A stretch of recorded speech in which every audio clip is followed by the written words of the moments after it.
pharmacotherapy first introduce to you the pharmacotherapy challenges in the management of major depressive disorders. And I'm going to summarize to you whatever the evidence, and here I'm talking about real world evidence based on a network, which SSRIs or SNRIs are better.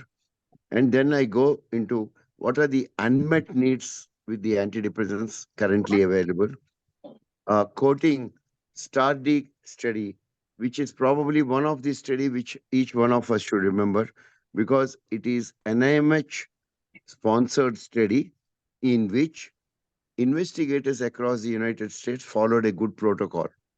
Then I'll come to the new pathways in our understanding of depression. Agmatin, the rediscovery, I would say. Likewise, L-carnitine, the rediscovery, and the pharmacological evidence both at the lab level. And then finally, I will close with my own experience.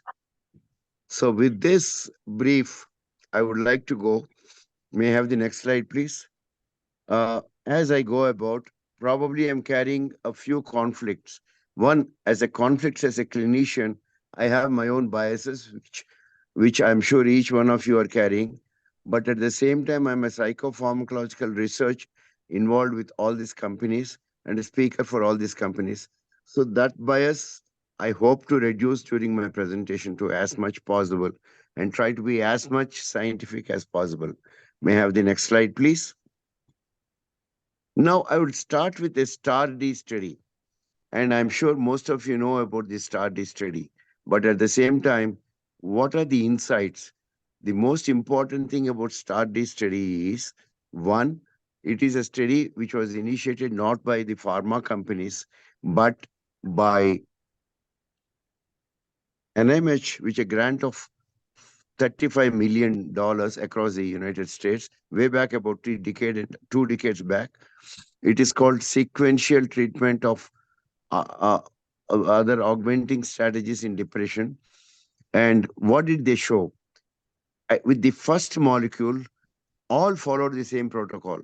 And I'm going to show you in the next slide, of course, more clearly. In the first drug, keep pressing, Goody. With the first slide, only 37% showed response to citalopram.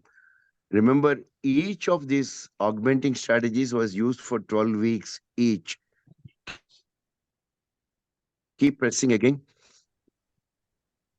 As you can find here, again, press good. Yeah. So what you find is the sequential adding, just add it. For example, I'm showing on the right side, you can see the bar of first remission with the first molecule was 36%. Adding a second drug, which was again a series of choices which the clinicians had, added further 30. And adding the third, which is lithium or thyroxine, T3 actually, added a further 13%. But in the end, as you can see, more than 18% did not respond. So what do we learn from this? First of all, depression is a heterogeneous condition, so we don't get a uniform response. Second, equal serial adding of this actually do not really increase to a total recovery of our all depressive patients. May I have the next slide, please?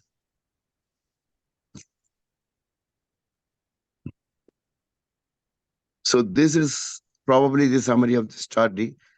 Again, press it again, Goody. As you can see very clearly, remission in major depressive disorder of the addition of the first antidepressant was 37%. After second was 31%. And 14% of the third step, which is lithium and L-throxine. And after fourth step, as you can see, they have used the Californian cocktail, which has added a further 13%. Now, may I have the next slide? So with this background, there seems to be a large gap of something to fill in. Remember, it took 12 weeks, 12 weeks, 12 weeks. That means you can count the total number of days spent by each patient in this clinical trial. Now, I'll come to the evidence of the current available antidepressant efficacy. And I have to quote Cipriani's study, which is published in the Lancet in the year 2019. Here, the beauty of the study is they analyze the efficacy and acceptability, but of course, across the clinical trials. Here, they have used all the bases, and 28,552 citations were analyzed for 522 trials, and 116,000 of patients participated in these clinical trials. May I have the next slide, please? Now, what do we learn from this trial? Of course, this is how a typical meta-analysis, or in this case, you can say a systematic analysis using network analysis. May I have the next slide, please? I'm sorry, it's a very crowded slide, but I just thought I would show you the methodology. Here you have two graphs. The first, uh, the picture is about the total number, and I want you to notice is the thicker the number of the circle, obviously the more number of patients were in the trial. As you can see, the largest number is on the placebo side, whereas here you can also find citalopram, escitalopram, paroxetine, fluoxamine, and a few more of other molecules have been tried. And the lower one is more of an efficacy. When we talk about efficacy, we are talking about the dropouts during the clinical trial of a double-blind placebo-controlled trials. Or some of these trials are between two different antidepressants, SSRIs and SNRIs too. May I have the next slide, please? Having said this, now you have a beautiful step line diagram. The bottom half is the efficacy. The top half is the people who did not drop out, which is better in a relative sense. And I can summarize for you in this large graph the molecules which we commonly use in our practice. That is escitalopram, sertraline, paroxetine, fluoxamine, and fluoxetine. Actually, along with amitriptyline, of course, and amitriptyline is in the third position based on the effective size. So these are the top six molecules we are using. So this is how we differentiate between the SSRIs, SNRIs, and tricyclic antidepressants, at least based on the clinical evidence on clinical trials. Remember, patients going to the clinical trials are not our real world patients. May I have the next slide, please? Having said that, let me summarize for you what are the unmet needs. I think the most important unmet need is our own need to improve the diagnostic accuracy. Of course, major depressive disorder, according to DSM-5, is very easy to diagnose. If you have so many symptoms in the last 2 weeks, it is depression. But remember, major depressive disorder is not a single entity. The second point is greater efficacy of antidepressants, as I showed in the previous slides. May I have the next slide? In spite of our advances of having so many molecules, still patients take up to 6 to 12 weeks to recover from the depressive patients.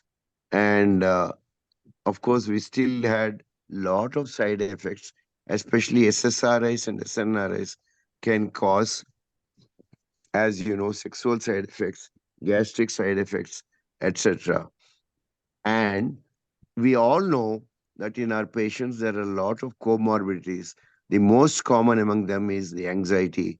And of course, we are still not able to manage with SSRIs or SNRIs alone about the sleep and anxiety symptoms. May I have the next slide, please? So ultimately, what we want is one, a molecules which can be better suited for improving the overall functioning. Regarding that, I think vortioxetine seems to have one of the molecule which has been tested for cognitive improvement as well. Likewise, I think we still need lot of alternatives for treatment resistant depression. Of course, our time tested electroconvulsive treatment is still useful. Likewise, the more specific, deep RTMS is one of the advances which we have in our hand. May I have the next slide, please? So, what are the new vistas?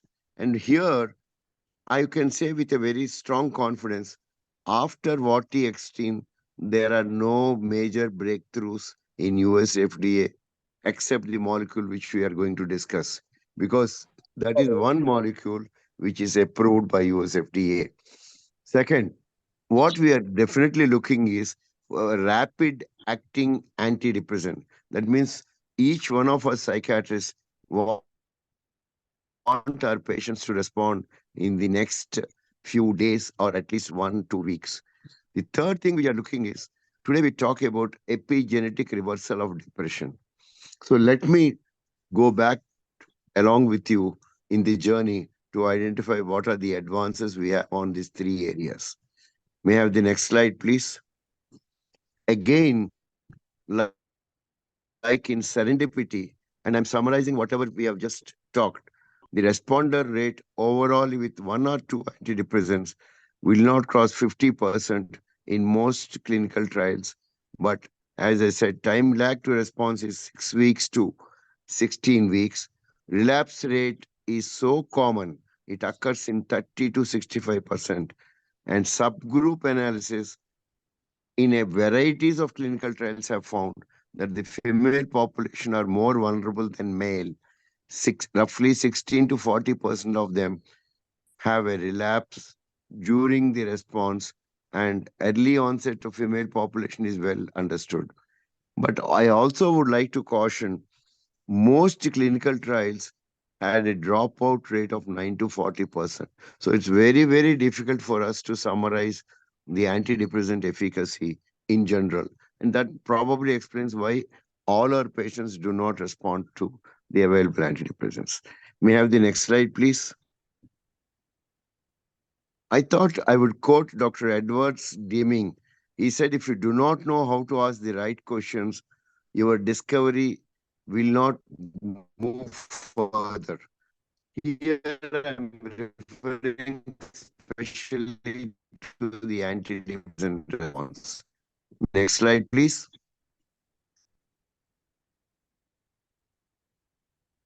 As you can see, we need to ask right questions. Why are not more than 45% to 80% do not respond to the currently available antidepressants? What is the cause of time lag? And what triggers relapse in that 30 to 65%?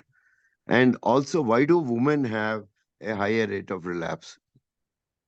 Of course, these questions can be answered based on the newer data which has come in the last decade and a half. May I have the next slide? And as I started off this story, right now, the antidepressants of our choice has always been SSRIs and SNRIs. And of course, we use tricyclic antidepressants.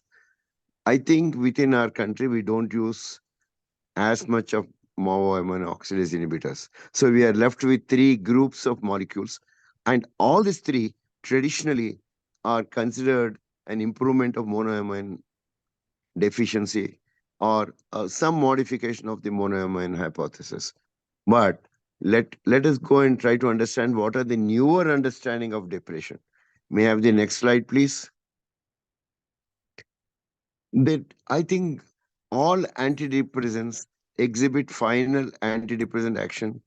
As we know, the following factors can be understood. One, increasing in the BDNF factor, which we know actually helps in the reduction of the suicide risk. But this is a kind of a side action. Second is increase in the synaptic proteins, especially glutamate and PSO, which we have not studied too much.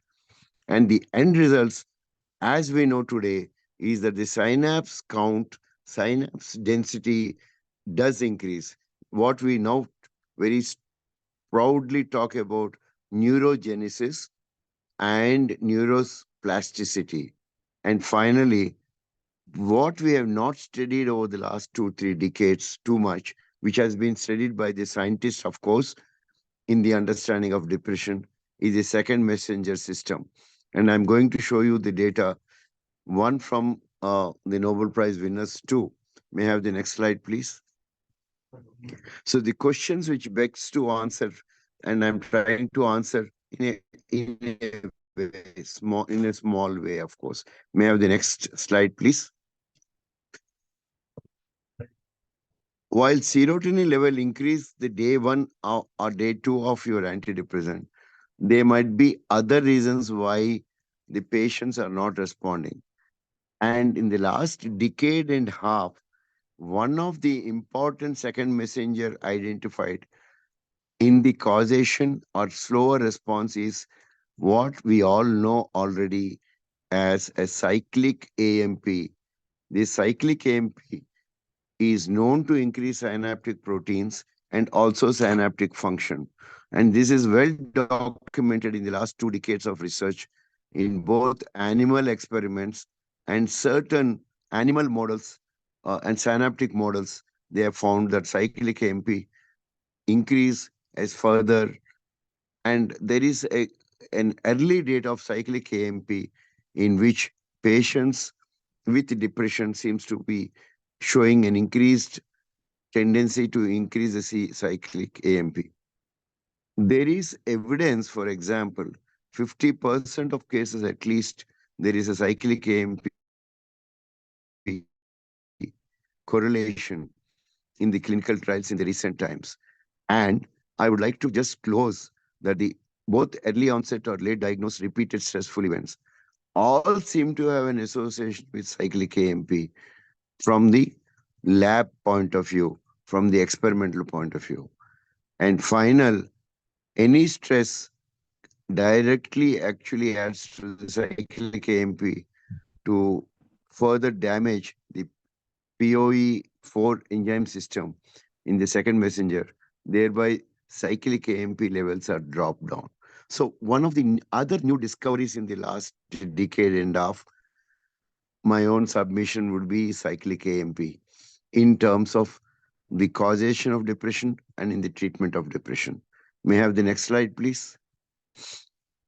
Again, why do Stephen Stahl also in his most recent um, ch- edition of Essentials of Psychopharmacology, essentially, as you can see here in this uh, cartoon, he has shown that you can see right on the top, for example, there is the neurotransmitters, but right down you find the cyclic AMP as the second messenger and the third messenger as an important variable. So he also talked about one of the role of faster response might be this. May I have the next slide, please? Having said this, there is one more explanation why. May I have the next slide? One more explanation that beyond monoamines, the unconventional antidepressant response is associated. And I would like to draw your focus on the Royal Australian and New Zealand College of Psychiatrists clinical guidelines, where our own Jin Mali led team has talked that if the antidepressants mechanism is not being explained by whatever we know, obviously we are missing out. And as you can see in his diagram in that chapter in the guidelines, that cyclic AMP and certain other things. For example, here the focus is that how cyclic AMP works on HT1A or serotonin 1A or serotonin 1B and alpha 2 adrenergic pathways and a variety of other systems which probably are responsible for the response in antidepressants. May I have the next slide, please? Now I will go to the next part of my uh, lecture to explain to you. And this probably is the recent review published in the year 2018, which talks about the global reduction of brain cyclic adenosine monophosphate, that is a cyclic AMP, in the signaling system of depression. May I have the next slide, please? So we have come to further understanding beyond monoamines based on this studies done over the last decade and a half. and this review. So the culprit is the two molecules which you already know. One is the ketamine. How does it reduce fast the suicidal ideation? Both given parenterally or esketamine nasal spray, both act in immediate release apart from the multiple effects shown here. The one of the important thing is NMDA receptors on the GABA interneuron. Remember again, we are talking about second messenger and allows an increased cyclic AMP at one pathway. So esketamine is probably one model which would explain the cyclic AMP little faster response. Remember that was one of the things which we talked. May I have the next slide, please? Likewise, it is also known as ketamine smartly adapts to the rapid antidepressant pathway, bypassing the second messenger system of cyclic AMP, causing a rapid increase of cyclic AMP. So this is one reason why if a patient receives a parenteral or a oral or a nasal ketamine, and here I gave example of esketamine too, there is a faster reduction on that day itself about, but it again quickly returns back to the pre-morbid level. That's why probably we, in a ketamine therapy, we give multiple ketamine therapies over a period of time. May I have the next slide, please? The other evidence, next slide, please. The limitation of ketamine therapy, most of you know. First of all, it is a controlled substance, strict to medical supervision. It has to be given to a patient during a hospital setting, and of course, not yet approved in our country under Schedule X. So there is, though we are using as an indication out of turn by based on evidence, it is still not approved. And most important, it is under NDPS Act. So we are again subject to a little critical judgment by some of the authorities sometimes if we use this molecule. May I have the next slide, please?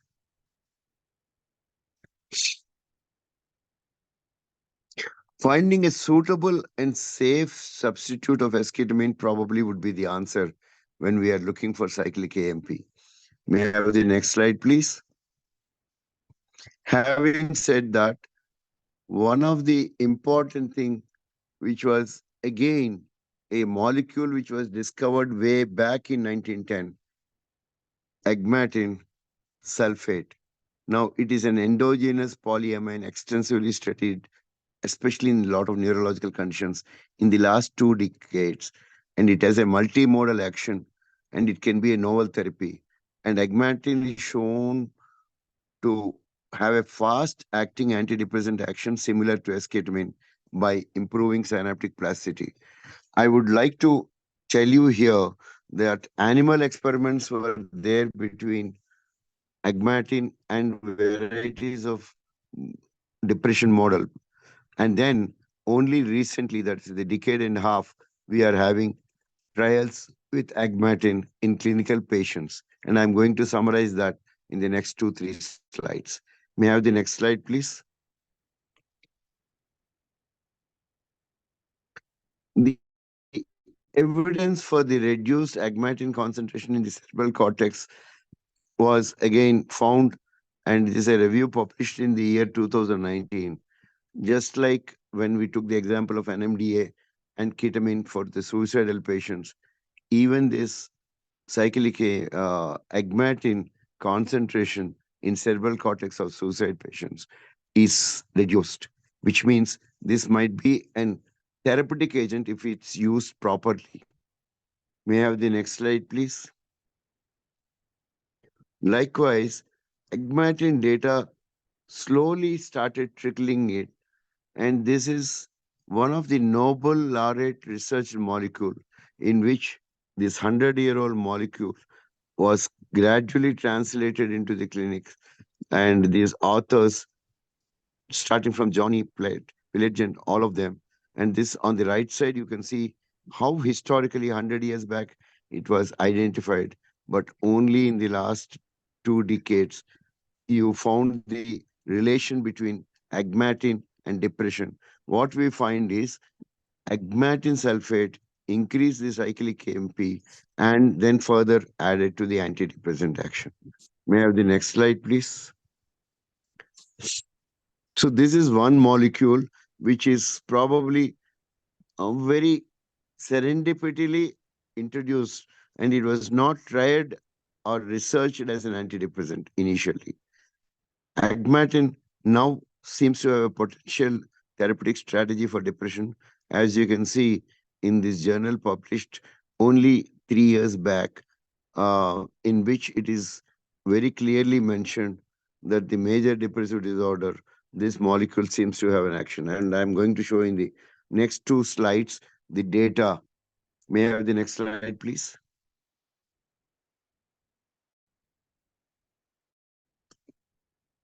There are multiple studies which have been done with agmatin and as an antidepressant. May I have the next slide, please? So, of course, for the sake of pure pharmacology, it's a rapidly acting NMD antagonist, and it's an AMPAR agent. That is, it increases cyclic AMP. And this World Journal of Psychiatry has published the agmatin has shown, published in the year 2021, rapid onset antidepressant response similar to esketamine in various clinical trials published over the last 7-8 years. And it also showed in animal experiments synaptogenesis and neural plasticity. And these three together probably might add to the way they work faster. May I have the next slide, please? Next slide, please. Well, this is for the pure pharmacologist, but I'll now go to the novel target, and I thought we are now looking for esketamine-like inducers, and agmatin is one of the molecule in that sense. It's also, we had another review in the Chronic Stress magazine, which they talked about not only as a fast antidepressant, but also possible role of endogenous neuromodulators in the stress management or stress-induced depressions as well. May I have the next slide, please? So agmatin is only one molecule in that category. There are few molecules which are coming. And the clinical antidepressant studies have started initially with the pilot study way back in decade and a half. May I have the next slide, which showed the proof of concept for agmatin as an antidepressant. May I have the next slide?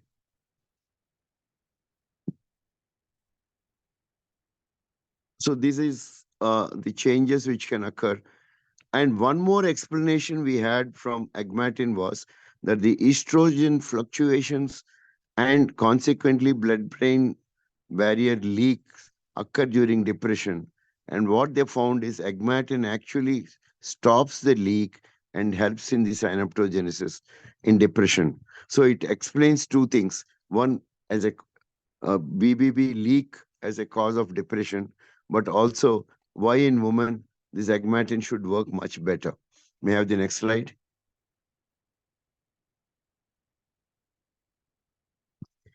So this is the diagrammatic representation of the same, which was published in the 2020 journal. Treatment of depression must also restore proper functioning of blood-brain barrier. And this is a published literature in a standard journal, which talked about the varieties of other neurohormones, especially estrogen and others, which can cause the disruption of the blood-brain barrier and also reduce the inflammation. So agmatin can work on two levels. One, BBB disruption, but also upregulation of claudine on one side. And the third hypothesis of depression, reduction of inflammation hypothesis. May I have the next slide, please? So till this now time, I just told the story of agmatin being efficacious in terms of correcting the blood-brain barrier leak and also restoring the integrity, but also being an antidepressant. May I have the next slide, please? And MRI studies in the recent rat using agmatin, they found that there is increasing. And this is the At another Nobel Prize winning Rockefeller University study, which talked about award winning research in epigenetic reversal of depression. Remember, when I started with two, three deficits which we do not have. Carla Nasca was awarded the prize. May I have the next slide, please? She's from the Stanford University. Now I'll come to the second piece of evidence. Till now we talked about agmatin. Now let us see L-carnitine. I'm sure most of you would have read too much about L-carnitine or the acetyl L-carnitine. It has a broadly lot of other areas. May I have the next slide, please? And the evidence is linking L-acetyl carnitine to depression is well established in multiple studies. And in this particular study, as you can see, healthy controls on the right, uh, ma- sorry, on my left, and in the middle one is major depressive disorder with treatment resistant, non-treatment resistance, where you find the deficiency. And the third one is treatment resistance. So the three groups actually signify the role of L-carnitine. May I have the next slide, please? Next slide, please. Going further on, I think the epigenetic basis on one side and L-carnitine role in depression is being increasingly established over the last decade or the present decade, I would say. We are just crossed to 22 now, but I'm talking about the last decade. We have a lot of work on this. May I have the next slide, please? The summary is it's an hereditary and L-carnitine in depression role is well established by this time, and it is the genetic studies, especially the epigenetic studies, this model has been now propagated. Here, this pathway, in addition to BDNF increase and secretion, it also increases glutamate release. May I have the next slide, please?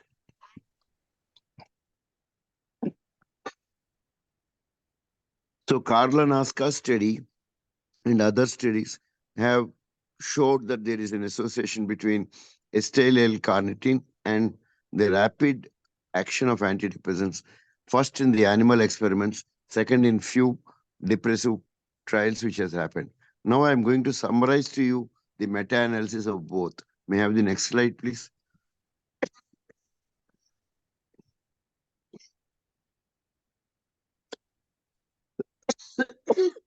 I'm sorry.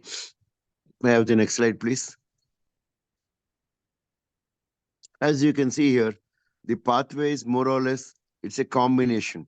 Here, this pharma company has joined both these molecules in order to get a better results. And as you can see, both cyclic AMP and also increase of BDNF plus correcting the leaking of the blood-brain barrier. So these are the possible putative hypotheses suggested by the researchers at this point of time for a faster action of antidepressants. May I have the next slide, please? So from the science to clinical evidence, in the next 2-3 slides, I'm going to show you the evidence which was published in, and this is one of the most recent systematic analysis in which a total of 791 patients participated, 12 RCTs, and the conclusion is adding अभी तो बैठे uh, बातें कर alpha uh, L-carnitine supplementations. Here, remember, this is supplementation. So it's like an add-on agent to the antidepressants compared to placebo or no intervention, clearly showed a faster antidepressant action with a fewer side effects. May I have the next slide, please, which will show you the graph. And there are subsequently few studies in which L-carnitine was used as a monotherapy, and the graph is here to show, to see for yourself. Of course, there are a few studies, and what is interesting is these studies were started way back, but 2015 study and 1991 study and 2011 study seems to have a good. There are no negative studies here. Most favor that the versus placebo L-carnitine does have a benefit. May I have the next slide, please? Again, this is the three RCTs in which L-carnitine with the compared to other antidepressants. This graph, as you can see, they are comparable. There is no superiority in these three trials published. And remember, they have used antidepressants like escitalopram in these clinical trials. But one thing is there is no inferiority. Uh, so both come both antidepressant response and L-carnitine response come in the right in the middle in these clinical trials, three clinical trials. May I have the next slide, please? Having said that, moving further, may I have the next slide?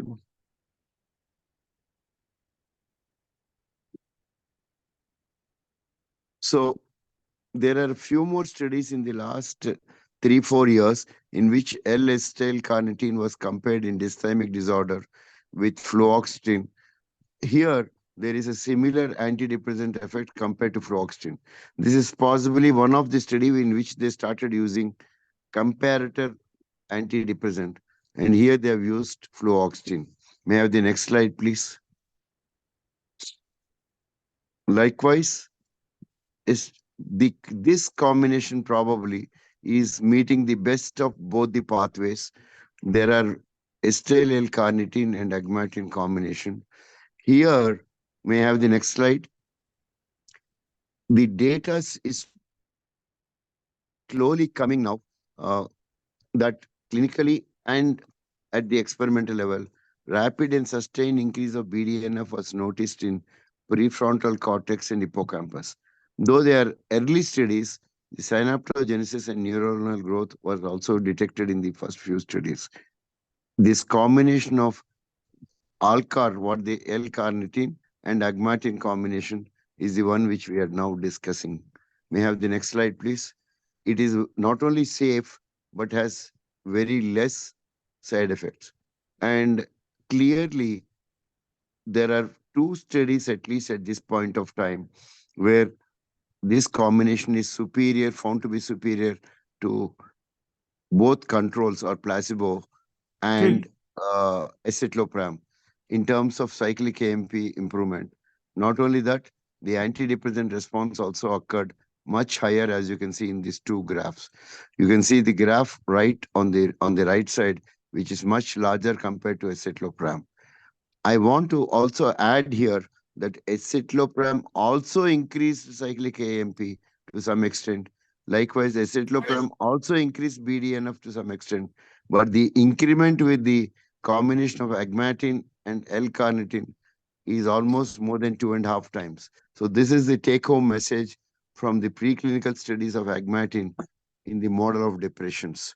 May I have the next slide, please?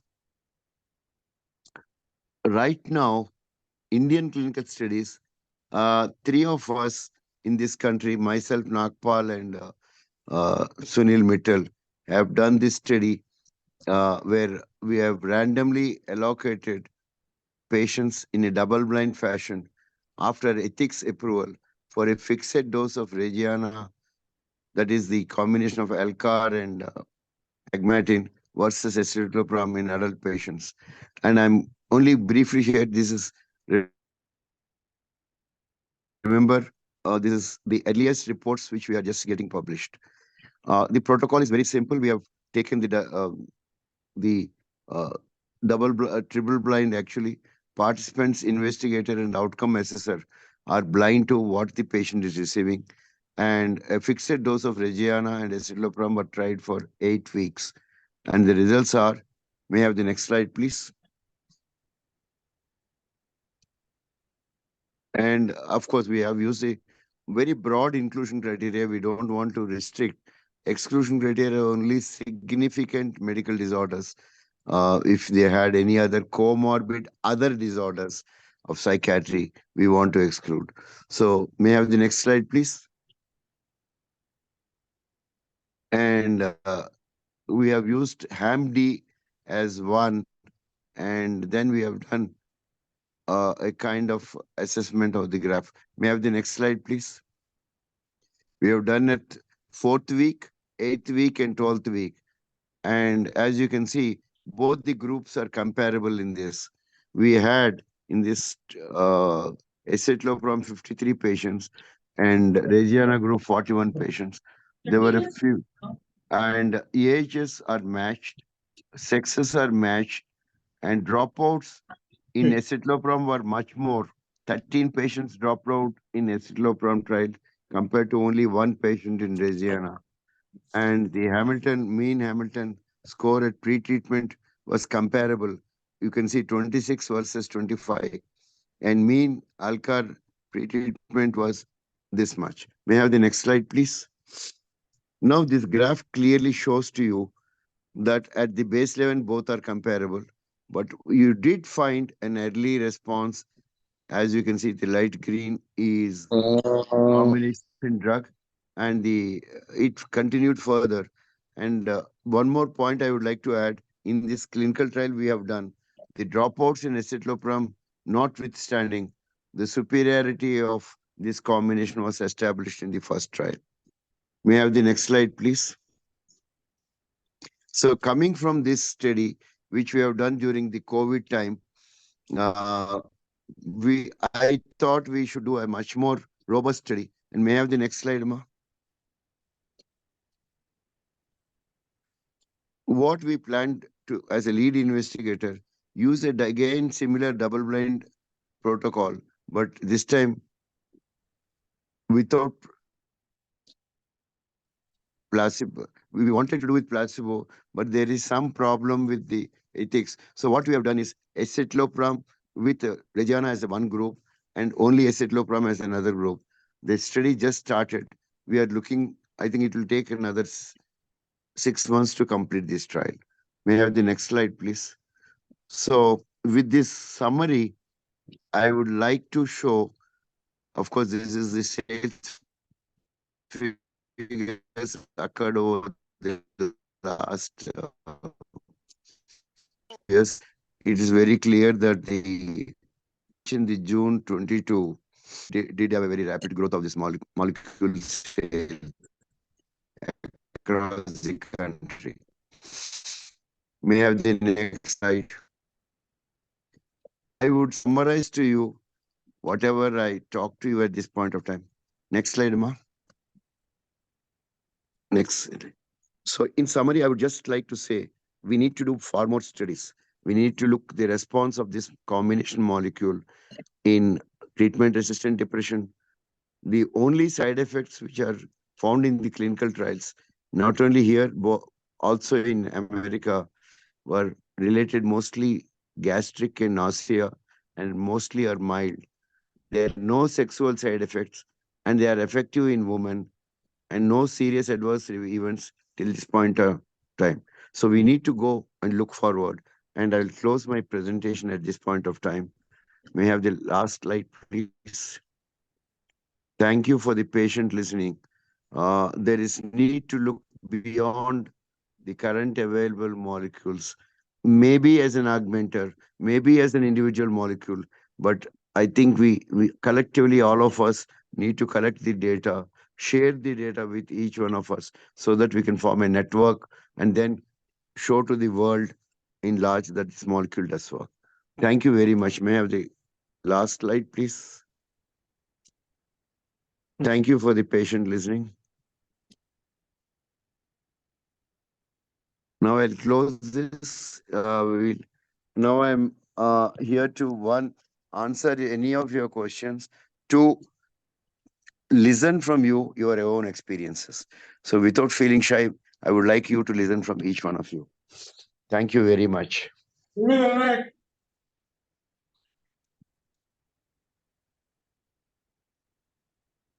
So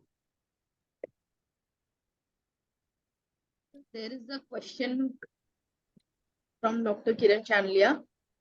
Can you do a patient profile where Regiana will be better?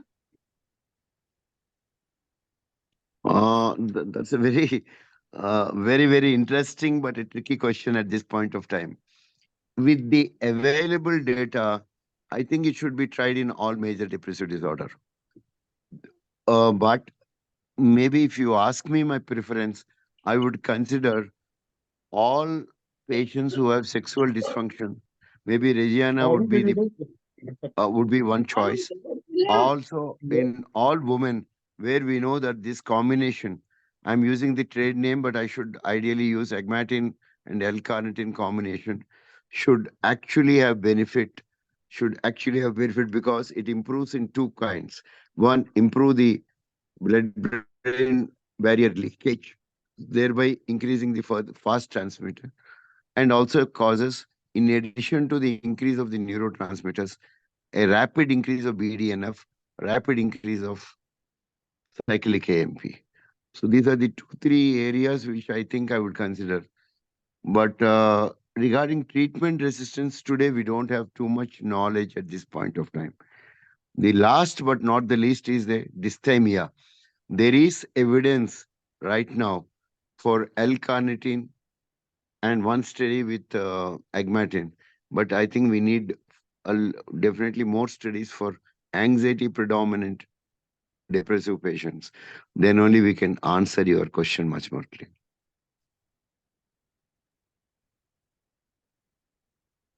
Yeah. Next question. Yes, sir. Good day. Yes, sir.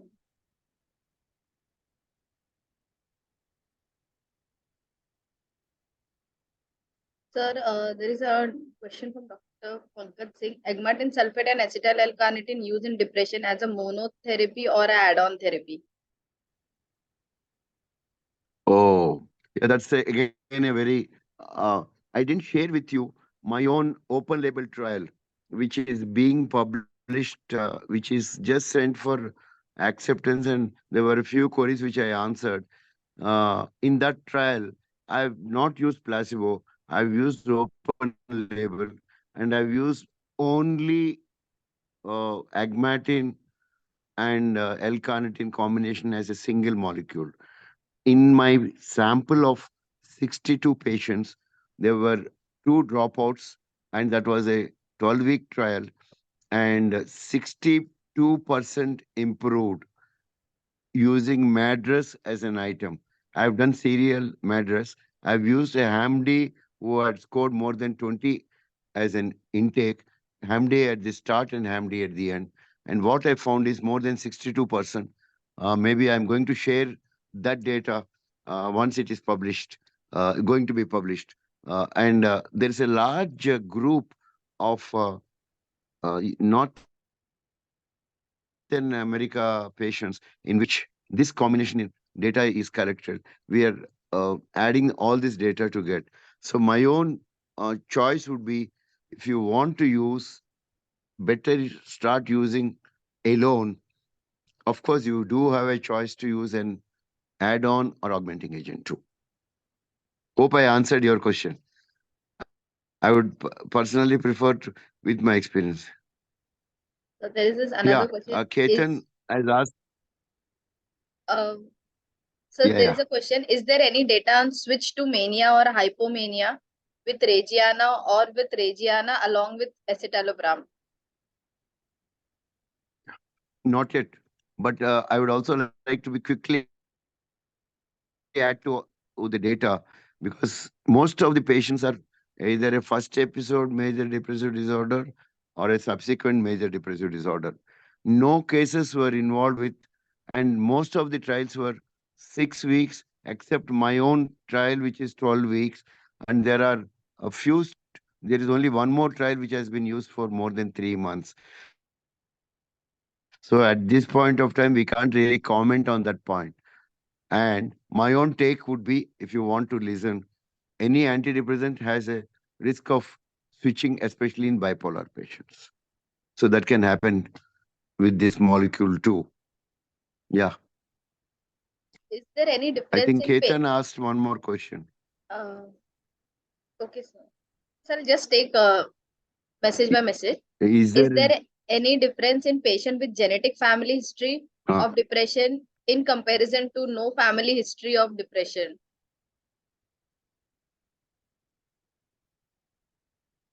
again, the data is very scant, we can't really comment. So here, I think the response is whether the epigenetic response we are talking, but I think today we are not in a position. hardly this molecule is not more than 2 years here. So we'll have to wait for some time. Um, does it have a sedative property? In the clinical trials I have conducted, especially the one which the data, as I said, is being submitted, very mild sedation. In fact, people were needed to use zolpidem in the first week or second week as for SOS sleep. So I don't think it has a sedation action.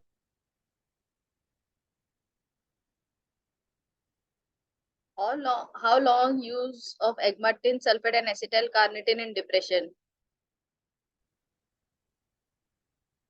Uh, that's like in any other antidepressants. Right now, I have about 128 patients who are being followed for more than 9 months, and another 100 patients for more than 6 months.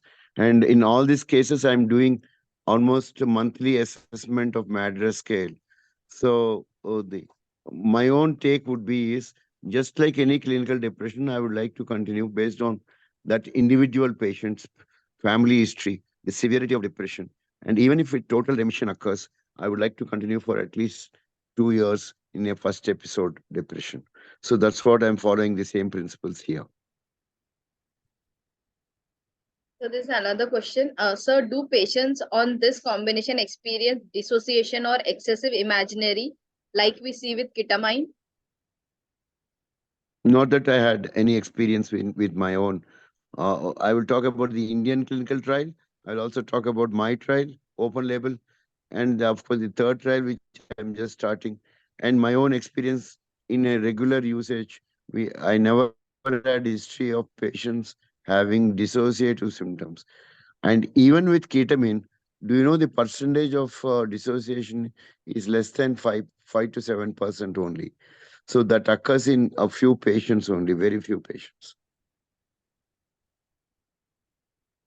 So there is this another Yes. question. Agmatine is decarboxylate arginine.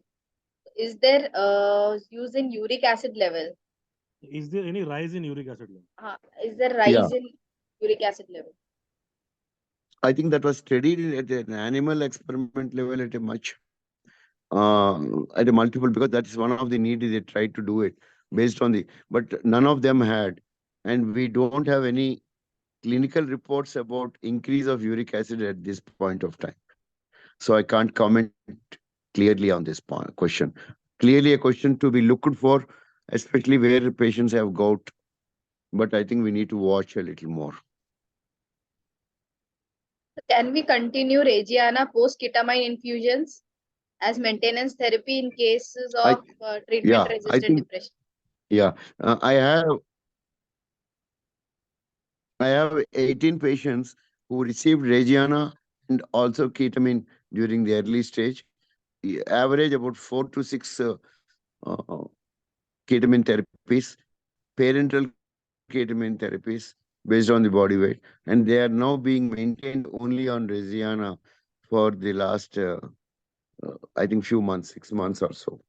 So I would prefer, like any other antidepressant, this will be continued beyond ketamine. Remember, ketamine is used only to faster action of reduction of suicidal thoughts and suicidal risk. Uh, so Dr. Pankaj Singh is asking your opinion on agmatine sulfate and acetyl L-carnitine used in sexual problems. Pankaj, that's a very good question. Wherever I had patients with escitalopram who had sexual side effects, I switched over to this molecule, and in a 8 to 14 weeks, they responded. That is, their sexual side effects came out without any other further. So at this point of time, this is only a kind of, you know what I'm talking. It's only observational. I think we need a little more data.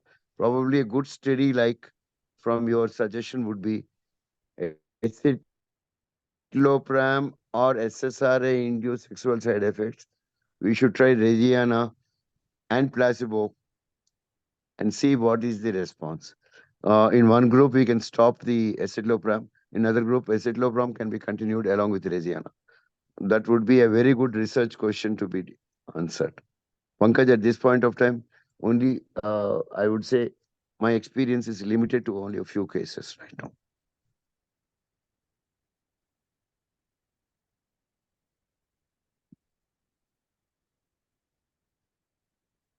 So then there is your opinion on egmatin sulfate and acetyl L-carnitine used in bipolar and schizophrenia. Mm, not much in schizophrenia. I don't have any experience. In bipolar depressives, I have used with a fairly good result. When I say good result, it's not 100%. Remember, no antidepressant works 100%. But I have been using bipolar where mostly there is a mood stabilizer already, mostly lithium or divalproate, or in there are 4 women patients who are on lamotrigine. I've used this combination with fairly happy results.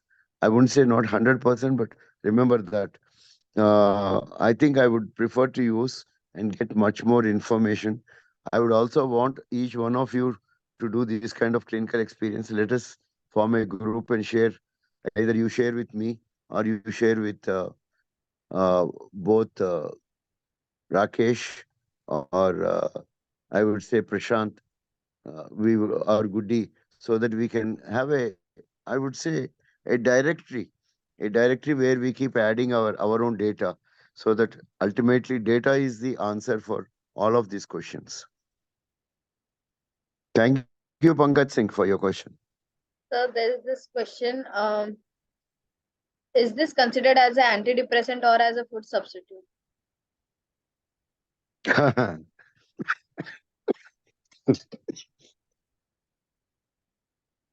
I'm laughing only for one reason. Our our approval for this molecule comes under the category of nutritional, but in United States it is still a nutritional but approved for depression. So it is not probably an antidepressant in the classification of DCGA at this point of time.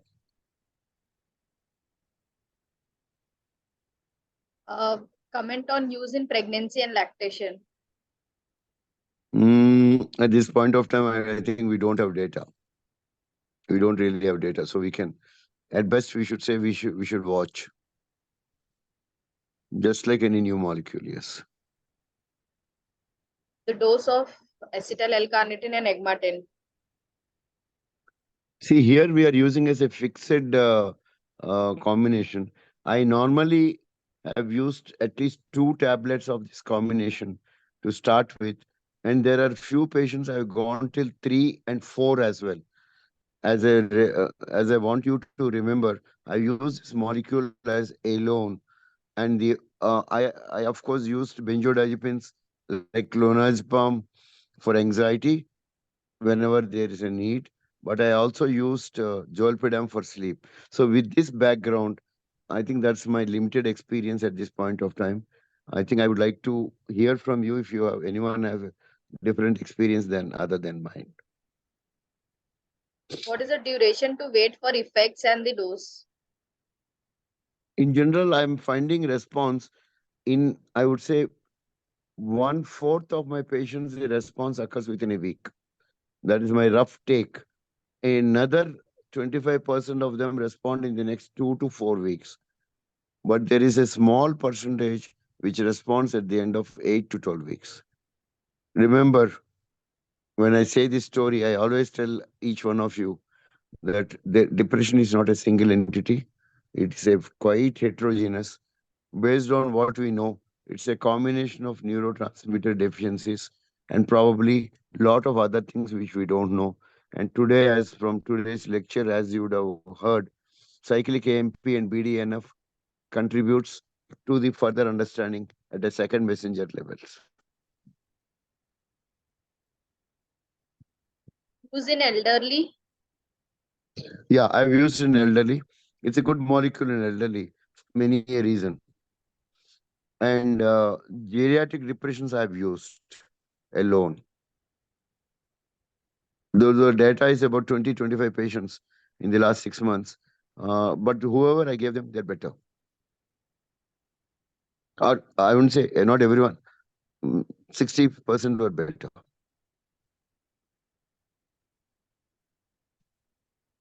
Use of agmatin sulfate and acetyl L-carnitine in type 2 diabetes. There doesn't seem to have any drug-to-drug interaction. We can safely use in diabetes. Likewise, this molecule, if you really see the metabolism, drug-to-drug interaction is a very safe molecule. It does not have any interaction with any of the systems. So whether they are metformin or whether they are anything else, including anti-cholesterol agents and all, we can use this molecule.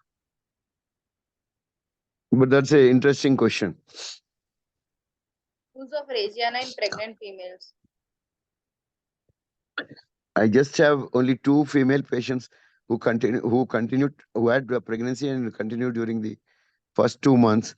I'm waiting for the pregnancy to occur, delivery to occur. Then only I can talk. But it's too small a number for me to comment.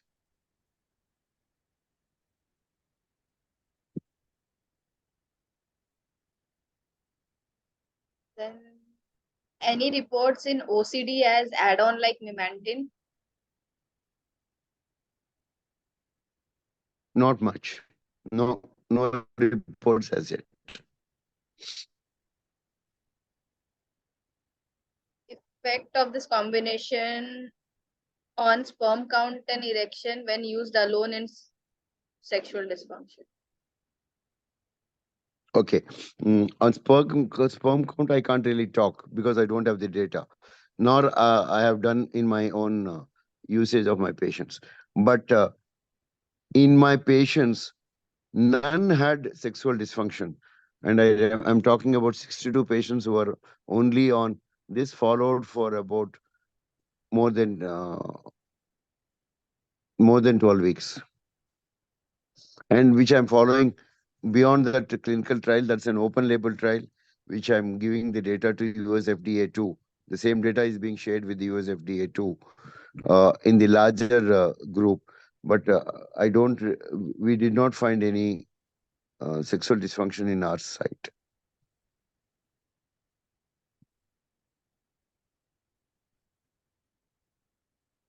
So no other questions.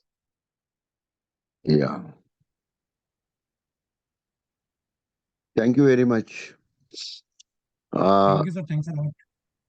Yeah. And I would like if any one of them have any questions, they can write to you or they can write to me directly. I will respond by WhatsApp or.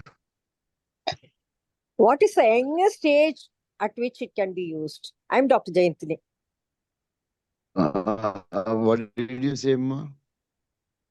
What is the youngest age group in which Regiana can be used, or this combination can be? Okay. I have used in 14, 15 in my patients. 14, 15. Okay, thank you. I have not many patients. I have about 7 patients in that 14, 15, 16, 17, 18 age group. But my youngest is 14. Thank you. Thank you. Thank you, Jayantini. Thank So you. there's a question. Regiana for unipolar depression in male as a monotherapy. Would you recommend?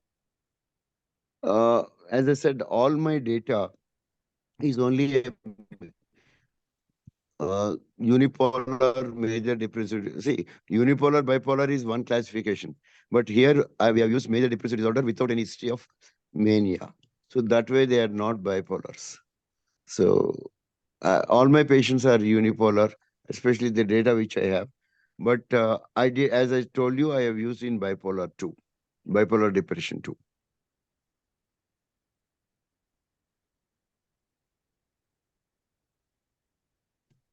Done, sir. Thank you very much. And I know I have taken your time till 9 o'clock on a Sunday evening. Thank you very much. Yesterday I should have talked, but I was in Bhubaneswar yesterday and my travel was not matching. I think Dr. Bhuneshwaran B is In trying male about patients. male patients specifically. Is there any recommendation and experience? My own personal choice would be, if this molecule is going to work, definitely in male patients or female patients I use. Obviously, I gave the reason for the female patients, but in male patients also, we know SSRIs and SNRIs have up to 30% of sexual dysfunction. So, choice-wise, I think each one of us have a choice based on our experience. We all agree, and I presented the initial 2, 3 slides about the best 6 molecules which each one of us are using. But wherever there is a sexual side effects, I think I will just definitely switch over to this combination.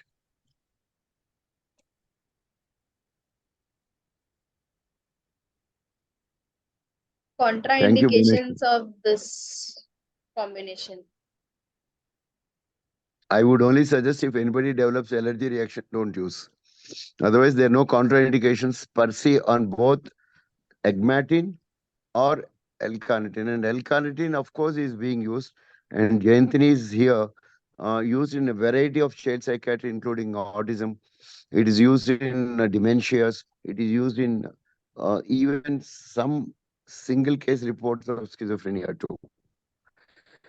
But as I said, this is a combination which probably is a fixed dose combination. And I think we need to have a lot more experience in the next 2, 3 years. The response in depression with psychotic features. I don't have much experience at this point of time to share with you because, whenever there is a severity of depression is more, I tend to go for the standard protocol of usage of molecules. Too early, I don't have much data. Which antidepressant is more preferred with this molecule if combination is chosen? If you really ask me, it's agomelatine to start with or bupropion. Here I'm referring specially to the sexual side effects part. But maybe I think we can use with any combination because again, there's no drug-to-drug interaction. The only issue, obviously, in the end would be is we need to collate our data as a network analysis. And on this, I would request Celaginex to take an active role of collecting at least 10, 20 patients from all the sites of these senior doctors who are participating. And we should at least publish a real world patients data.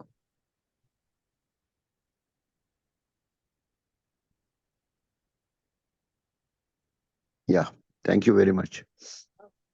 Very nice. So that's all. Rakesh and Prashant, over to you. Thank you, sir. No, sir, thank you so much. Thank you so much for giving your valuable time also, sir, and discussing all the things. Anyone wants to add anything or wants to discuss anything is welcome. Otherwise, sir, I really want to thank each and everyone joining this program, this CME, sir, online CME, and giving their valuable time, sir. So much, sir and madam, all the doctors who have attended this program. Anybody still wants to discuss anything, their experience in any form, they can to say.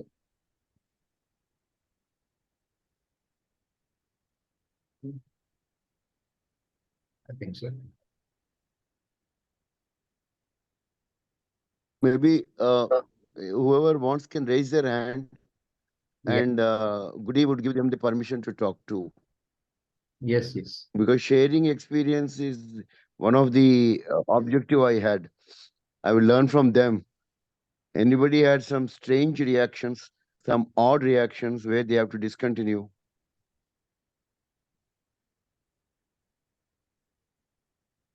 Dr. Sandeep Raj would like to tell something. Sure. Dr. Sandeep?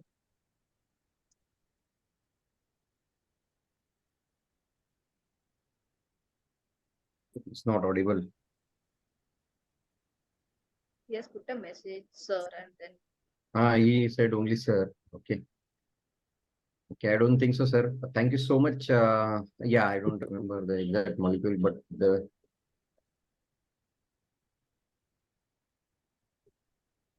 I don't remember the exact molecule, but next Sodium presentation. benzoate he was referring, that molecule did not stand the test of the time. I mean, what he was referring to is another molecule which is supposed to increase the cyclic AMP, but that part of the molecule was not really tested very well. Probably it still need to be looked into. Okay. I think we want to ask the brand name. It says Zubalance actually. You want to But ask the that brand has Exactly, nothing to do exactly, with. exactly. name? But that is Jubilant is probably used for the negative symptoms right now. There is some For data for the schizophrenia negative management. symptoms at this point of time. All schizophrenia symptoms, yes, sir. Though I it's think, all schizophrenia, if you go and look into it, the data seems to be mostly chronic patients which has been tried. But I think we are too young on that. Yes. Right, sir. So Let's. there is this Dr. Bhuvneshwaran saying, till date, no adverse reaction for more than 30 patients he has tried.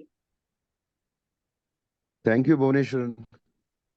Yeah, that is a story across the, because I have presented this data at the ANSIPS also, where almost I think 70 people were there. Everyone gave similar feedback that they didn't have any, they had mild symptoms of nausea or gastric, but no other problems.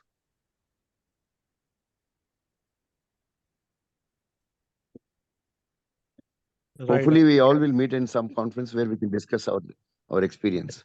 Already. Or Rakesh will take care of us at some Sure. under the new medical Really, new what, what we call medical commission's guidelines. sir?